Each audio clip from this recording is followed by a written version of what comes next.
My name is Samantha Kiger, and my husband Lundy Kiger has been telling you a story about a day on June 30th, 2021, when we had gone out to a rural property that we had bought, and we were looking at windows and just kind of looking around to see what was needed, and suddenly our average day turned into, quite frankly, what was a nightmare for me. The Lord was with us, and it turned out to be a joyous day, but it was a very difficult day for a short few minutes especially.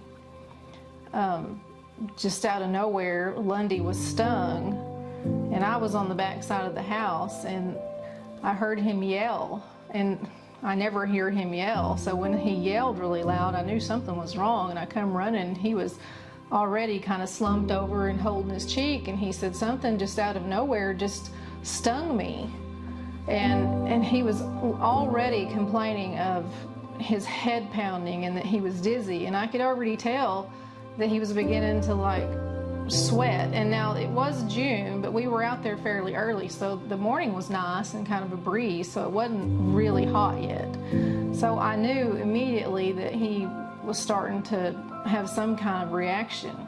And I am a former paramedic, and so my first instinct is, of course, naturally, on a day when I need it, I don't have any Benadryl tablet. I don't, because that's what I would normally, give him if I thought he was having trouble. But I did have some Benadryl itch cream in the truck, so I ran immediately to the truck to get that, and I, just dabbed it on his face and everything, and I could tell he was like, I've got to go sit in the truck. And so I thought, okay, well, let's get you to the truck and turn the air conditioner on, maybe you'll feel better. But we no more got to the truck until, I could see, he kept complaining about his head pounding really bad, and I did have Tylenol, so I did give him a couple of Tylenol. But it wasn't very long until he was just, I can't take this, I think I need to get up and try to walk it off, and I said, no, I'm going to take you to the hospital, let's try to get you to the passenger seat. And because I knew, we were at least 15 minutes outside of town, and I knew at very best, if the ambulance was in the station where they are sitting and not out on a call already, it was at least still going to take us a while to get some help. So I wanted to try to get him loaded and try to get at least on the way. If I had to call for help where they could meet us, I could at least come in halfway. Well, we did get him in the truck, got the truck started, and then I got him was going to get him out to take him to the passenger side, and he didn't even make it to the hood until he was slumping over and he was going down. He was trying to communicate with me, but I could tell, I knew then that he was going into anaphylactic shock, which is a severe reaction to a sting. Now, we work on properties and we've lived out in rural areas, and both of us has been stung a lot, but I know for a fact he has been stung many, many times by wasps and scorpions and bees, and he's never had a problem. So I was like, what in the world? But whatever it was, that day took him down very quickly. But I did manage to get him over to the passenger door where he slumped over to the seat, and at that point, I'm crying, of course, and I'm begging him, Lundy, please just try to get your leg up. I wanted to be able to try to get him into the seat, but I couldn't. He was too flaccid, at that point. And so, he completely went down, and so I just, grabbed him from underneath, and I just tried to help him to the ground and not let him hit his head or anything. And so he kind of just slithered down, and he literally slid kind of under the truck, and I managed to be able to pull him out and lay him on the ground, and our training teaches us that the left side is your recovery side. I mean, to try to get good blood flow to your organs and all this. And so I did that, and immediately, notice he's profusely sweating. He is still breathing, and he's moaning, and so, you think he's kind of communicating, but he's not really.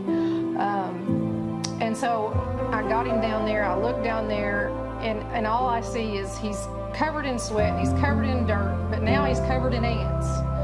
And where we live in Oklahoma, those ants, they sting, and they're everywhere, and I'm just, to be quite honest with you, I'm panicking at this point, because I have a lot of training and I know that you're not supposed to panic, but my hands are shaking and my mind is like racing a million miles to a minute. And I really feel like God was with me, and I heard him say, you got to get it together. You know, you got to do what you know to do.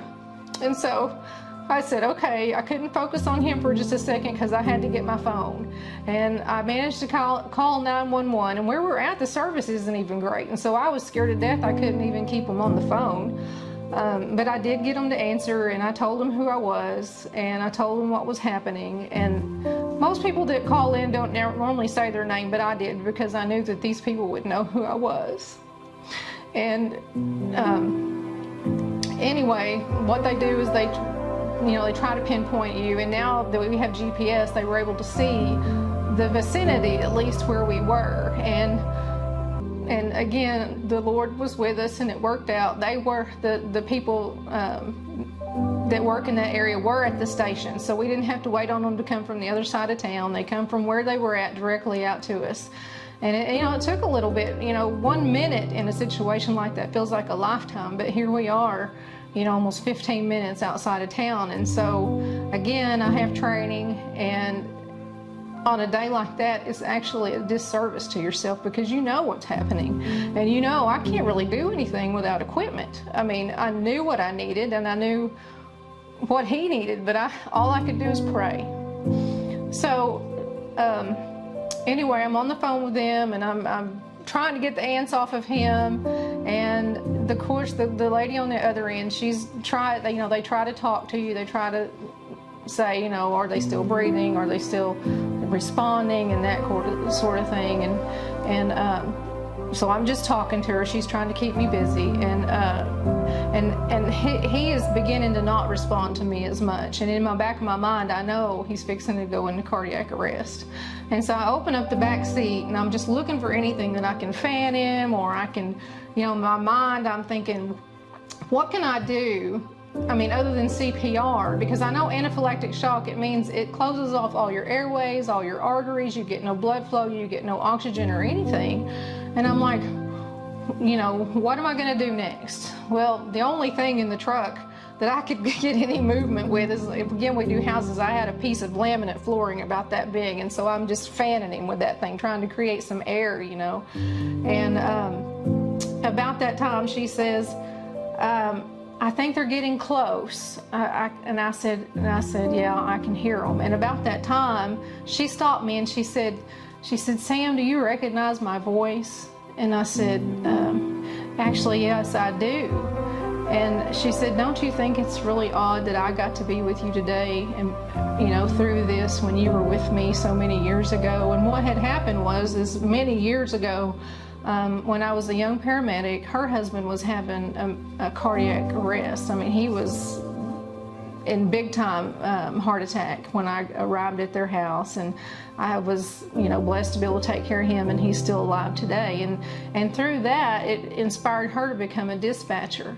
And so, I didn't really react a whole lot at the time, but I appreciated her so much, and I just felt like that was another thing to know that God was with me, because it wasn't ironic that it was her on the other end. It was for a reason, to be able to return the favor. And so anyway, she says, okay, they're getting close. And I said, okay, I can hear them. And so at that time, I had to leave him. And I had to go out to the driveway, which it wasn't too far, but they're coming on a county road, and you had to turn down another road to be able to see us. And so I had to go down and just kind of flag them to make sure that they knew, where we were. And so I did have to walk away from his side at that moment. And I knew, like I said, before they got there, at any time, he was, I was expecting it. If they don't hurry up and get here, we're going to be working a code.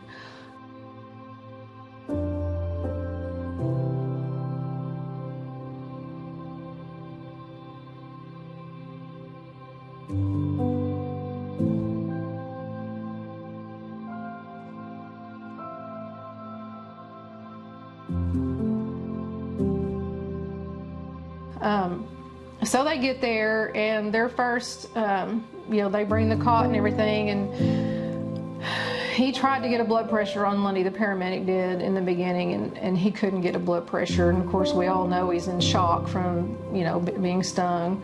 And so we just decided, okay, well, let's hurry up and get him on, you know, the gurney and get him to the truck, because everything he needed was in the truck. So the three of us, there's a paramedic and there's an EMT and then myself, and so the three of us got him on the cot. And about that time, he started going into severe convulsions, and that's what happens when you go into shock. You know, you have no blood pressure, you have no blood flow. And a lot of people don't really understand what happens during shock. And the best way that I've known to explain it to anybody is, a lot of people understand what happens when you don't put oil in your car. You don't put oil in your car, your motor is going really, really fast.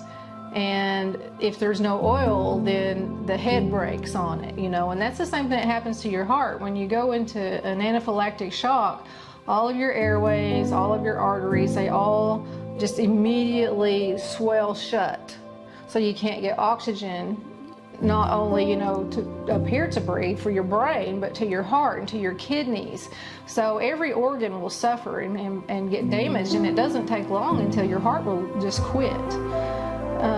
So that's what was happening. I actually, we get Lundy to the truck, and at this point, after we move him, like I said, he goes into convulsions. He starts, you know, throwing up, and he starts kind of not really talking to us, but he's yelling at this point now, with his head and his neck hurting. And we get him to the truck, and we get him on the cardiac monitor, you know, and they show me the strips and, you know, what they're seeing, and the still very little blood pressure whatsoever. So the paramedic immediately gives him some epinephrine, and a lot of people have heard of EpiPens. It's the same thing. And then give him a dose of Benadryl, IV Benadryl, and some steroids. So you know the cocktail to give someone, but if you don't have it, then they can literally die in front of you in just a matter of, you know, minutes. So after this, you know, they get the meds on board, and they're needing to leave, you know, so they head off in the ambulance, and it's a very rural area, and they know a back way to go a little bit shorter than I did. And so I didn't follow them. I just let them go, and I was going to go back out the way that I know to go. So immediately when I got to the truck, of course, I'm still trying to, you know, gather my senses about me, and I'm like, okay, well, I guess what do I need to do first? And so the first thing I need to do was to call Lundy's son, Joe Ryan.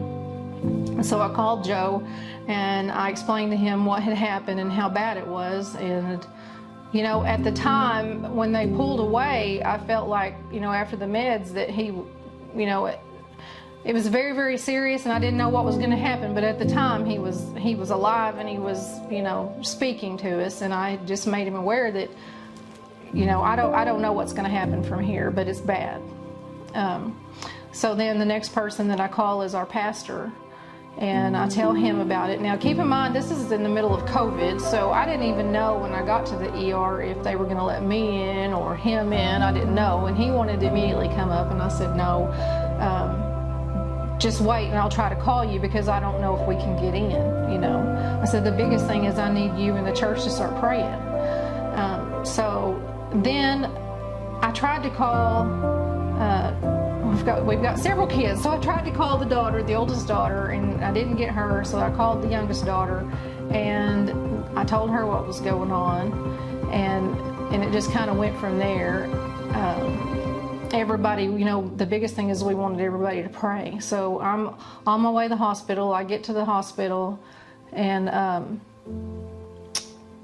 at this point, I guess this is my oldest daughter, Miranda, and I think this is probably where the story picks up on her now.